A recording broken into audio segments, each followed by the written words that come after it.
Standard 9 पिला मु Anusaya madam कहूँ। आज आम शिकार गल्प विषय पढ़ा। शिकार गल्प लेखक हेले गाल्पिक भगवती चरण पाणिग्राही। भगवती चरण पाणिग्राही ए शिकार गल्प माध्यम चिराचरित परंपरा को एक बौद्धिक थापड़ दे साम्यवादी भावधारा पर सृष्टि करथिले गोटे नूतन दिग्बलय। सर्वप्रथम प्रगतिवादी गल्प हिसाब से एहार सम्मान जे बहु ऊर्ध्वरे एकथा अस्वीकार करा जाय परिबो नाही।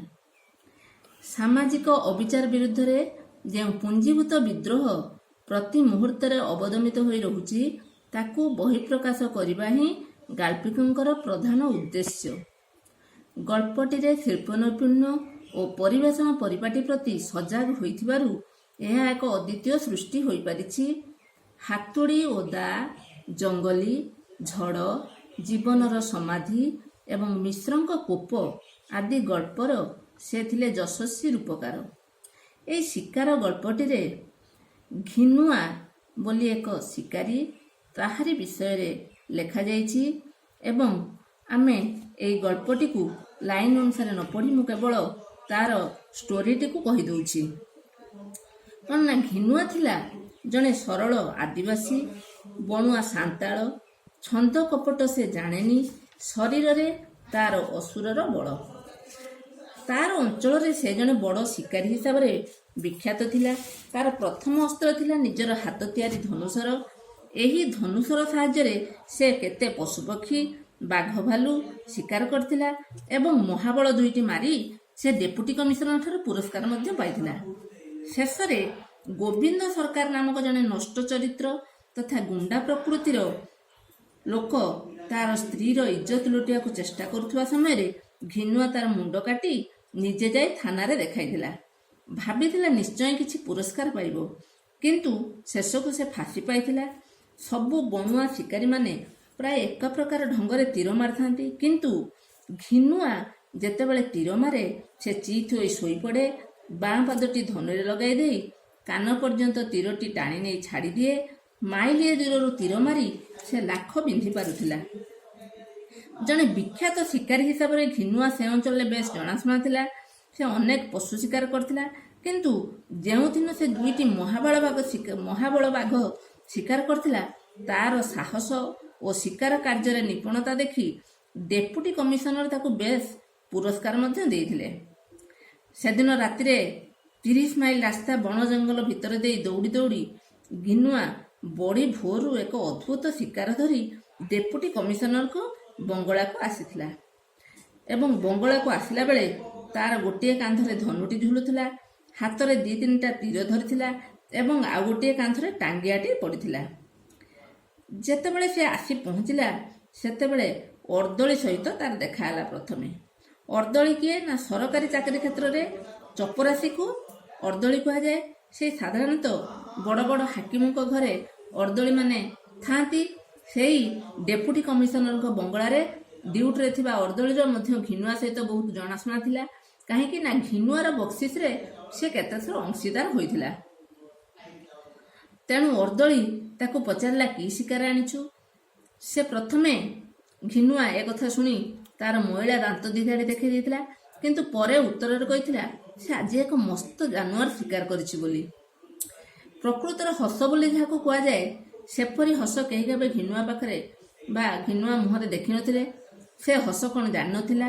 सेदिन शिकार चेहरा देखिया को इच्छा प्रकाश जेतेबेले डेप्यूटी साहेब कले, घिनुआ तार गामुछा भितर गोटे सजकटा मनीष मुंड बाहर करी तांको पाद तले थोई देथिला। ताहा देखि साहेब चमकी पड़थिले एवं पाउंड 2 पाउंड पछे गले।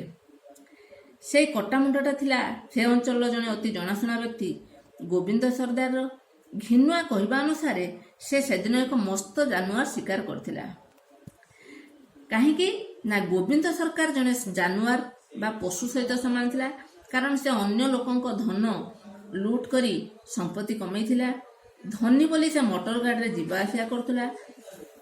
केते लोकन को मारिछि, केते काहा को उच्छन करछि, केते स्त्री लोकर इज्जत नेछि तार हिसाब नहीं। घिनुआर सबु जमी बाड़ी भी नहीं जाइथिला। तार स्त्री रो इज्जत नमाक बसथिला, सेतिपई घिनुआ तार मुंड काटी देइथिला। पूर्वरु महाबल बाघर शिकार करी से साहेबठार पुरस्कार पाउथिला एवं କିଛି ବର୍ଷ ତଳେ ମେଳିଆ ଝପଟ ସିଂ ମୁଣ୍ଡ କାଟିଥିବାରୁ ସାହେବ ଡୋରାକୁ 500 ଟଙ୍କା ବକ୍ସିସ୍ ଦେଇଥିଲେ। ତେଣୁ ସେ ଭାବିଥିଲା ଗୋବିନ୍ଦ ସର୍ଦ୍ଦାର ପରି ଦୁଷ୍ଟ ଲୋକର ମୁଣ୍ଡ କାଟି ଆଣିଥିବାରୁ ତାକୁ ନିଶ୍ଚିତ ଭାବେ ଡୋରାଠୁ ବେଶୀ ବକ୍ସିସ୍ ମିଳିବ। ସେଥିପାଇଁ ସେ କଟା ମୁଣ୍ଡକୁ କମିଶନଙ୍କୁ ଦେଖାଇ ବକ୍ସିସ୍ ମାଗିଥିଲା। ବକ୍ସିସ୍ ପାଇଁ ଘିନୁଆକୁ ଅପେକ୍ଷା କରିବାକୁ କହି କମିଶନର ଭିତରକୁ ଯାଇ ଫୋନ ଦ୍ୱାରା ସଶସ୍ତ୍ର ପୋଲିସ ଫୌଜ ଡକାଇ ଦେଇଥିଲେ।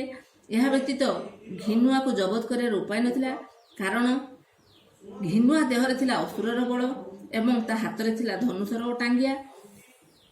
ଜେଲ ଭିତରେ ବିଭିନ୍ନ ଲୋକ ଘିନୁଆକୁ ବିଭିନ୍ନ ପ୍ରକାର କଥା କହୁଥିଲେ, କିନ୍ତୁ ଘିନୁଆ ସେମାନଙ୍କ କଥାକୁ ବିଶ୍ୱାସ କରିପାରୁନଥିଲା। ଦିନେ କମିଶନର ଜେଲ ପରିଦର୍ଶନରେ ଆସିବା ସମୟରେ ଘିନୁଆ ତାଙ୍କୁ ବକ୍ସିସ୍ ପାଇବା କଥା ପଚାରିଥିଲା। ଉତ୍ତରରେ କମିଶନର ତାକୁ କହିଥିଲେ ଯେ ତୁ ତ ଆଗରୁ ବାଘ ଭାଲୁ ମାରୁଥିଲୁ ବୋଲି ସାଙ୍ଗେ ସାଙ୍ଗେ ବକ୍ସିସ୍ ପାଇଯାଉଥିଲୁ, ଏଥର କିନ୍ତୁ ମଣିଷ ମାରିଛୁ, ତେଣୁ ତୋତେ 5-6 ଜଣ ବୁଝି ବିଚାରି ଠିକ୍ କରି ତାପରେ ତୋତେ ବକ୍ସିସ୍ ଦିଆଯିବ। ଏ କଥାଟି ଘିନୁଆର ମନକୁ ପାଇଥିଲା। ଝପଟ ସିଂ କିଏ ନା, ଝପଟ ସିଂ ଥିଲା ଜଣେ ମେଳିଆ। ସେ ସରକାର ବିରୁଦ୍ଧରେ ବିଦ୍ରୋହ କରୁଥିଲା, ସରକାରଙ୍କ ବିରୁଦ୍ଧରେ ଷଡ଼ଯନ୍ତ୍ର କରୁଥିବାରୁ ସରକାରଙ୍କର ଶତ୍ରୁ ଥିଲା। ସେଥିପାଇଁ ଡୋରା ତାକୁ ମାରିଥିବାରୁ 500 ଟଙ୍କା ବକ୍ସିସ୍ ପାଇଥିଲା। ଗୋବିନ୍ଦ ସର୍ଦ୍ଦାର ଥିଲା ଜନତାଙ୍କ ଶତ୍ରୁ, ଲୋକଙ୍କ ସମ୍ପତ୍ତି ହଡପ କରିବା ଥିଲା ତାର କାମ, ଯେଉଁଥିପାଇଁ ଘିନୁଆ ତାକୁ ମାରି ଦେଇଥିଲା ଏବଂ ବକ୍ସିସ୍ ବଦଳରେ ପାଇଥିଲା ମୃତ୍ୟୁଦଣ୍ଡ। ଡୋରା ଠାରୁ ଅଧିକ ବକ୍ସିସ୍ ପାଇବ ବୋଲି ସେ ଭାବୁଥିଲା, କାରଣ ସେ ଭାବୁଥିଲା ଯେ ଗୋବିନ୍ଦ ସର୍ଦ୍ଦାର ବୋଲି ଗୋଟିଏ ସାଂଘାତିକ ଲୋକକୁ ସେ ମାରିଛି ଏବଂ ତେଣୁ ସେ ବଡ଼ ଶିକାର କରିଛି। କୋର୍ଟରେ ଘିନୁଆ ଦ୍ୱାରା ହୋଇଥିବା ହତ୍ୟାକାଣ୍ଡର ସବୁ ବିବରଣୀ ଶୁଣିଲା ପରେ ଜଜ୍ ସାହେବ ଘିନୁଆକୁ ହସି ହସି କହିଲେ ଯେ ଉପଯୁକ୍ତ ବକ୍ସିସ୍ ତୋତେ ଦିଆଯିବ। ସରକାରୀ ଓକିଲ ମଧ୍ୟ ତାକୁ ଥଟ୍ଟା କରି କହିଥିଲେ ତୋତେ ଟିକେ ଖାସ୍ ଅଣା ହୋଇଛି ବକ୍ସିସ୍ ଦିଆଯିବା ଲାଗି। କୋର୍ଟରେ ଜଜ୍ ସାହେବ, ସରକାରୀ ଓକିଲ ଯାହା କହିଲେ ମଧ୍ୟ ଏଇ ସାଧା ସିଧା ସରଳ ଆଦିବାସୀ ଛନ୍ଦ କପଟ ହସ କୌତୁକ ଥଟ୍ଟା ପରିହାସ ଜାଣିନଥିବା ଲୋକଟି ଚୁପଚାପ ଛିଡ଼ା ହୋଇଥିଲା, କିଛି ଯେପରି ବୁଝିପାରୁନଥିଲା। ଜେଲର ଅନ୍ଧାରିଆ ନିର୍ଜନ ଗୁମ୍ଫାରେ ରହି ଘିନୁଆ କେତେ କ'ଣ ଭାବୁଥିଲା। କଥାବାର୍ତ୍ତା କରିବାକୁ ସେ କାହାରିକି ଦେଖେ ନାହିଁ, କାହା ସହିତ କଥାବାର୍ତ୍ତା କରିବାକୁ ତାର ଆଗ୍ରହ ହେଉନଥିଲା।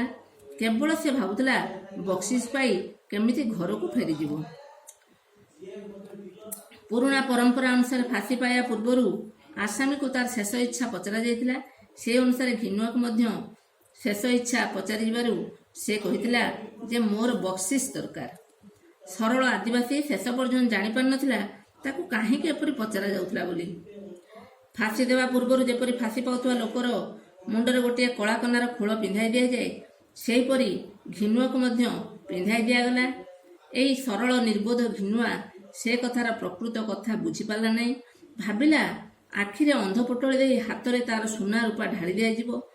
ସରକାର ଘରର କେତେ ଫନ୍ଦି ଫିକର କାଇଦା କଟକଣା ଅଛି, ଖାଲି ସେମିତି କ'ଣ ବକ୍ସିସ୍ ଦିଆଯିବ? ସେ ଘରକୁ ଫେରି ସବୁ ଦେଖାଇବ, ତାର ସ୍ତ୍ରୀ ସେସବୁ ଦେଖି କେତେ ଖୁସି ହେବ। ଭଲ ଘରଦ୍ୱାର କରି ଜମି ଚାଷ କରି ସେ ସୁଖରେ ରହିବ, କାରଣ ଆଉ ତ ଗୋବିନ୍ଦ ସରକାର ନାହିଁ ଯେ ସବୁ ଲୁଟି କରି ନେଇଯିବ। ଫାଶୀ ଦୌଡ଼ରେ ଫାଶ ଯେଉଁଟାକୁ ବା ଫାଶୀ ପାଉଥିବା ବ୍ୟକ୍ତିର ବେକରେ ଲଗାଯାଏ, ସେତେବେଳେ ତା ବେକରେ ଆସି ବାଜିଥିଲା ହଠାତ୍। ସେ କିଛି ଜାଣିପାରିନଥିଲା, ଶେଷରେ ତାର ମୃତ୍ୟୁ ଘଟିଥିଲା। ଏହି ଗଳ୍ପଟିରେ